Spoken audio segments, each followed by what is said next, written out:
Whoa. Hi there. All right. Every day we're going to learn a variety of games or activities that you could do with your kids.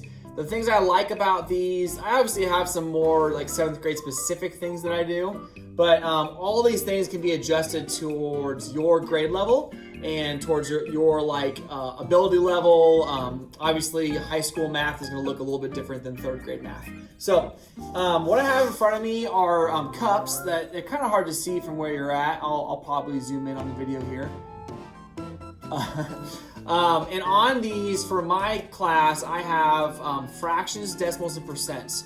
So it's really a big part of middle school math if you can know when to use these and which one is larger. And even just, not just that, but estimation skills I've really found have been imperative that they know, that 3/4 is larger than 1/5.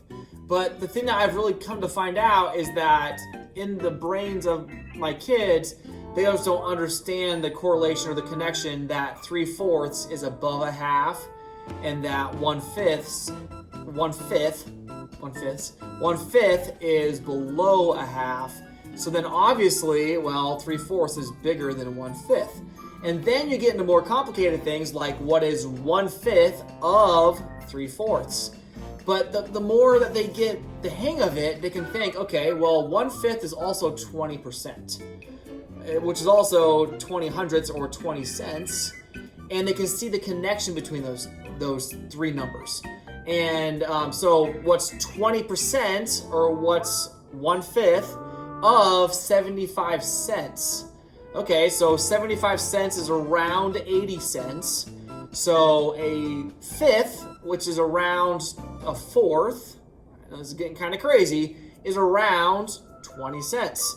So if I just did the calculation, what is 1/5 of 3/4? Let's ask Siri. She's always reliable. Hey Siri, what's 1/5 of 3/4?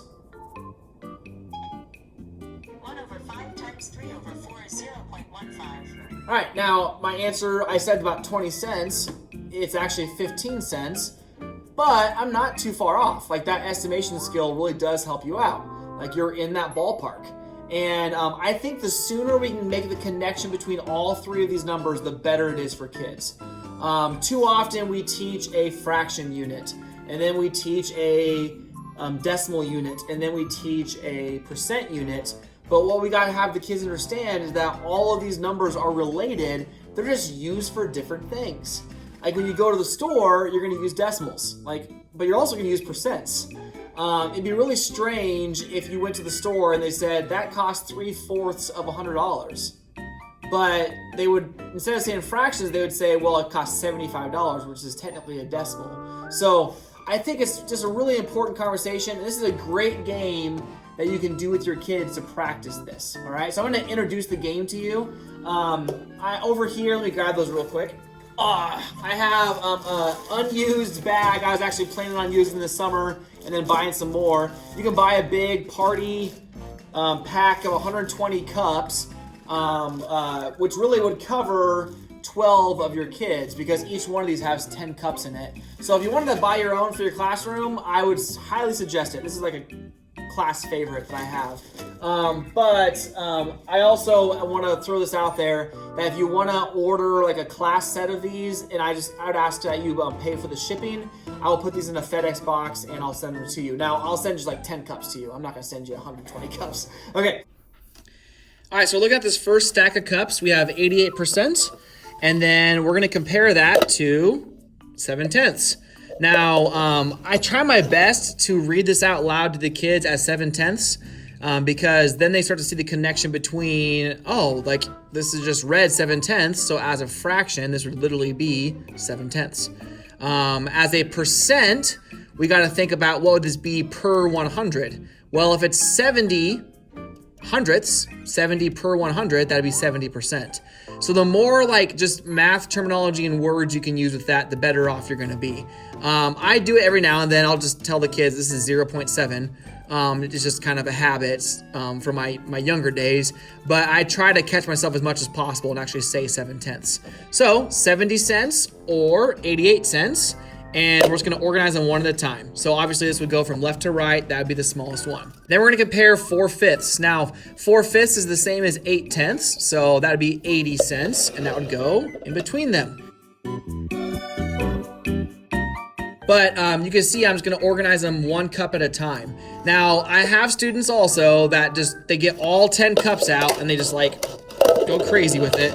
And then they're staring at all 10 cups and they're going like nuts because there's so many numbers to sort through. So my suggestion with this is to have the kids and train them to go 1 cup at a time. Okay, so we have 1/10, which is the same as 10% or the same as 10 cents. So out of these options, I always ask them, what would you rather have on a score on a test? And they don't want 10%, so that's gonna go in the front. All right, let's keep boogieing. Okay, now this is where it gets interesting because some kids will look at this and go, well, it's a 7, so it's bigger than the 1. Right? But then that's where you have a good discussion about, well, how would you say this out loud? We'd say 7/100ths. So if it's per 100, 7/100, this would be 7%. So 7% actually out of all these would be the smallest one so far.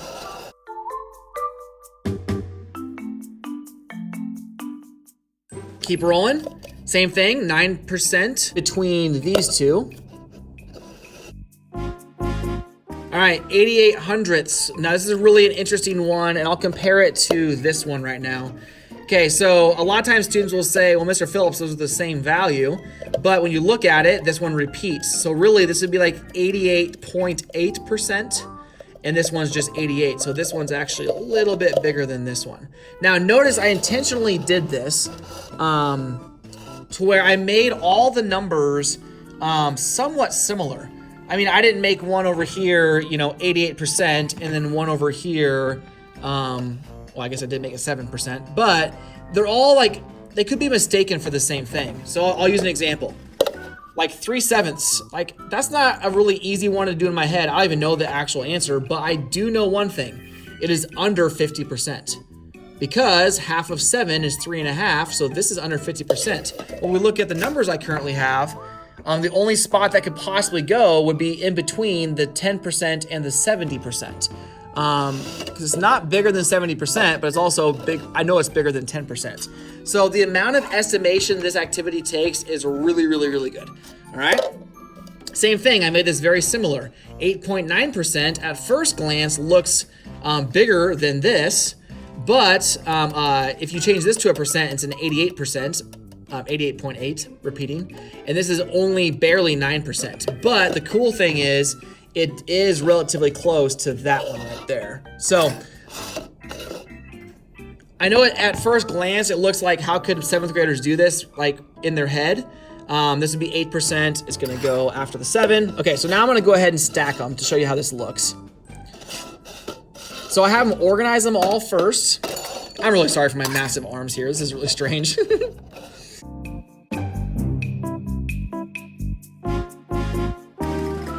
So then I have them stack them afterwards, and they stack them from left to right. Sorry for my really messy classroom back there.